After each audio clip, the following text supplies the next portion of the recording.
Welcome back to Sports by GSMC Podcast Network. I'm your host, Jeremy Lapidus. If you are just tuning in, we just did a finals prediction for the NBA Finals between the Dallas Mavericks and the Boston Celtics. I had the Mavericks taking it in 7.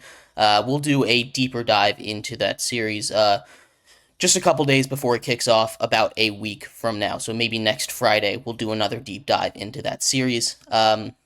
In our first segment, we also talked about the Game 5 that sent the Mavericks to the NBA Finals to take on the Celtics. They absolutely destroyed the Minnesota Timberwolves. In this segment, we are going to talk about those same Minnesota Timberwolves, finish off our NBA coverage for the day.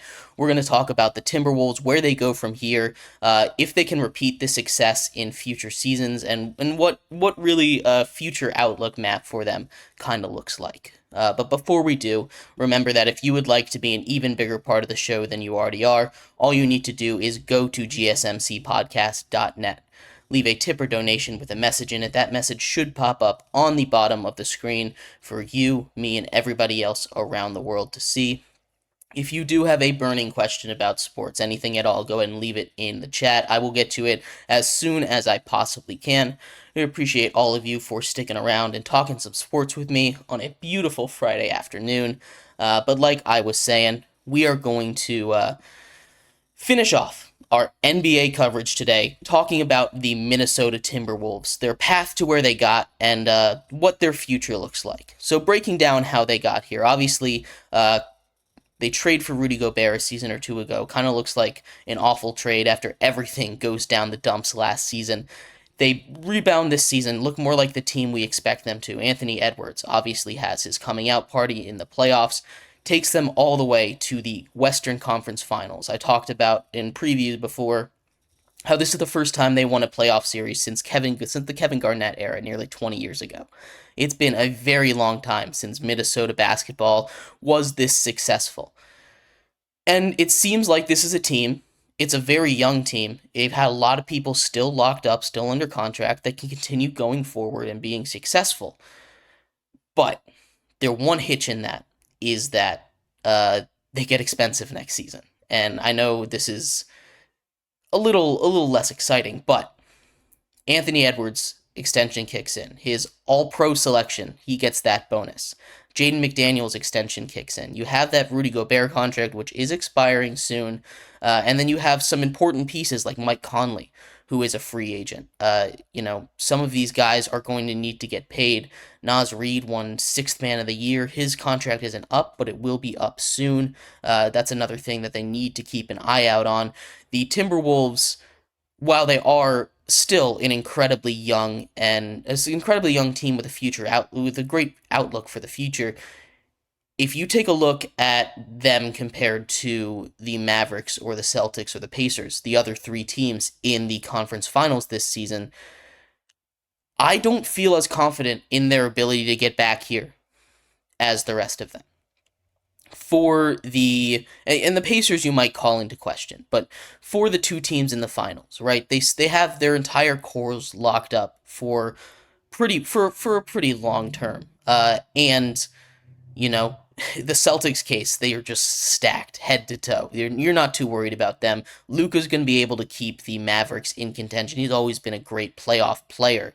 The Pacers, I feel like they've got a lot of room and money to play with. They need to see if they can re-sign Pascal Siakam, and they need to see if they can buff up that defense and see if they can get a little bit healthier.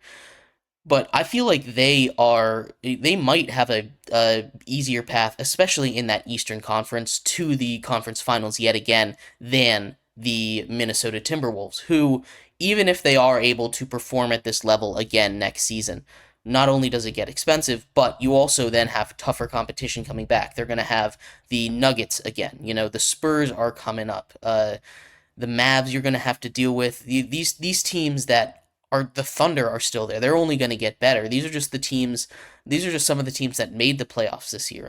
I think I kind of glossed over the Spurs there, but Victor Wembanyama down the stretch really was coming into his own and can lead that team to a run, maybe even next season if they can get this offseason right.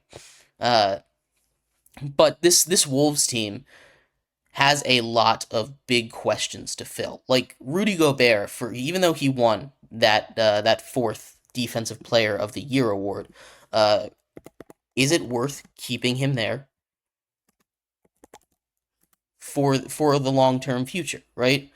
Uh, his contract, he signed a 4 year deal. That ends. He has a player option after next season. Uh, and then he's an unrestricted free agent. I doubt that he's going to use that player option. I don't think some team is going to give him more than the $46 million that he's getting, but we're looking at it right now. That's going to be 30% of the cap. He's going to make 31% of the cap, and that's a lot of money to go into a guy that is an offensive liability on one end. No, he's great on defense, and he's a great regular season player. We saw in that series he was kind of even a little bit of a liability on defense against the Mavericks, right?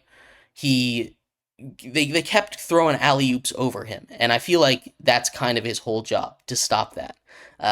Lively and Gafford were able to make those back cuts once he made that step up, and honestly, the Timberwolves were not able to come around and defend that, which really sucks for a team that has built themselves around defense and around having the ability to have this elite defense overall. They need a little more on offense, and whether that's going out and getting some 3 point shooters to fix that efficiency problem, which really was the reason they lost a lot of these games, or the answer is uh, keeping that team together. Like I said, Mike Conley is a big part of that. Maybe you can get a point guard, let him walk, get a point guard that can give you a little bit more on the offensive end, but they will lose some defensively if they let a guy like Mike Conley walk. This team is going to look a little bit different next season, and I'm just a little concerned that this might be, especially in a super competitive Western Conference, that this might be their pinnacle season. And I think that might be a little crazy to say with how young and inexperienced Anthony Edwards and the rest of this team is as far as playoff runs go.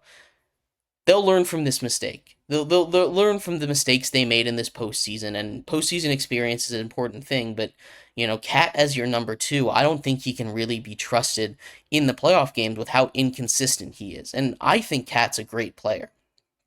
He has the ability to go for 60 on any night, but also he makes some boneheaded plays on the court. I've seen him make some of the stupidest decisions in these entire postseason, and he's not really at that age. I know Anthony Edwards made a couple of bad decisions, especially down the stretch in this series. But he's super young still, so he has a little bit of that excuse. Karl Anthony Towns has been in the league for quite some time and doesn't really get that benefit of the doubt anymore. He shouldn't be making some of these decisions that he is making. So he doesn't really strike me as a guy that can continue to be a number two option on a championship team, as good as he is. And he has the potential to be that. But if you're leaning on him every single night, you just can't depend on him to always show up and always be there for your team when you need him to be there the most. So I am a little concerned about the future of this Timberwolves team. Now it's not all doom and gloom. They're going to be good. They're going to make the playoffs. They're not, depending on how much the salary goes up, they're not going to be in too much money trouble, but they're just not going to be able to add too many players because they're kind of skirting the line with going on into the second level of NBA NBA contracts, the way that the cap works. But we'll see what happens, how much the cap goes up if they are in that second echelon. But we're going to move off of basketball here, move into the world of hockey. We've got a hockey game tonight. Game 5, the ever-important Game 5 in a 2-2 series between the Dallas Stars and the Edmonton Oilers, as well as breaking down the Game 5 that happened yesterday between the New York Rangers and the Florida Panthers. That saw the Florida Panthers take a 3-2 lead on the road in the Garden. So we'll take a look at both of those games. little preview of the weekend in the NHL. So stick around for that. We will be right back here on Sports by GSMC Podcast Network.